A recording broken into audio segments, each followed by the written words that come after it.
ইবাদতের মধ্যে ধারাবাহিকতা ধরে রাখা, এটা হচ্ছে বান্দার উত্তম মৃত্যুর একটা আমল। সুবহানাল্লাহ বলেন। নবীজি সাল্লাল্লাহু আলাইহি সাল্লাম বলছেন, আহাব্বুল আমাল ইলাল্লাহি আদওয়ামুহা ওয়া ইন কাল্লা।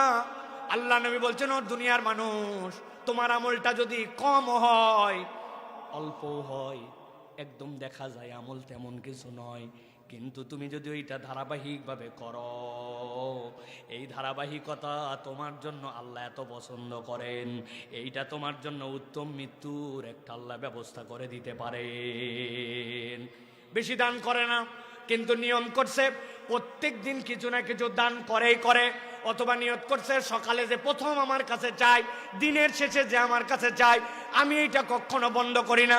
একই মসজিদে সালাত আদায় করে, ওইটার সে পাঞ্জেগানা মুসল্লি, কিন্তু তারপরেও তার নিয়ত আছে প্রত্যেক দিন 1 টাকা হোক, 5 টাকা হোক, 10 টাকা হোক, আল্লাহর ঘরে সে প্রত্যেক দিন দান করে।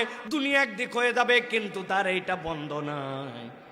আল্লাহ নবী বলছেন, তোমার আমল যদি কম হয়, কিন্তু সেটার যদি ধারাবাহিকতা থাকে, আল্লাহ তোমাকে উত্তম একটা মৃত্যুর নিশ্চয়তা দিতে পারেন। কিন্তু এর ব্যতিক্রম আপনি একটু হিসাব মিলায় দেখেন, জুম্মার দিনে মুসল্লি কিন্তু ওয়াক্তের নামাজ পড়ে না, এরকম মুসল্লি আমাদের এলাকায় নাই। তাইলে আপনি কি ধারাবাহিক নামাজ পড়তেছেন চিন্তা করেন।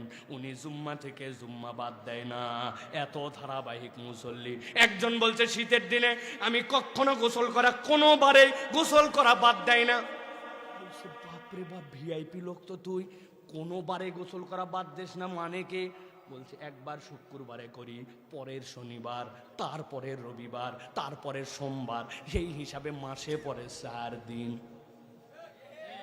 বাদ দিছে। তাহলে ধারাবাহিকভাবে প্রতিদিনই করতেছে। উনিও বলতেছে আল্লাহর দয়ায় আমি জুম্মা ছাড়ি না, কিন্তু মধ্যে তার কিছু নাই। কেমনে হলো? আমার যারা তরুণেরা, যুবকেরা, নিজের জীবনে এমন কতগুলো আমল যুক্ত করো, দুনিয়া একদিক হবে, তুমি ছাড়বে না। প্রত্যেক দিন আল্লাহর নবীর প্রতি 10 বার দরুদ পড়ি আমি। প্রত্যেক দিন আমি কমসে কম একবার হলেও মসজিদে ঢুকলে তাহিয়াতুল ওযুর নামাজ পড়ে, দুখুলুল মসজিদের নামাজ আমি পড়ি। আমার বাদ যায় না, বাদ যায় না। আমি এটা কন্টিনিউ করার জন্য চেষ্টা করে। প্রত্যেকটা নামাজের পরে আমার নিজের ওজিফা আছে, যত দুনিয়ার ব্যস্ততা থাক 5 মিনিট আল্লাহর জন্য ওয়াকফ করা। আমি উঠে যাই না, সালাম ফিরালাম, তড়াক করে উঠে গেলাম, তড়াক করে বের হয়ে গেলাম। না না না, দুনিয়ার সময় আল্লাহ দিছে, আল্লাহরে যদি আমি সময় দেখাই, তাহলে ওই কবরে যাইয়া অসীম সময়ে ওই আল্লাহরে আমি কেমনে পাবো?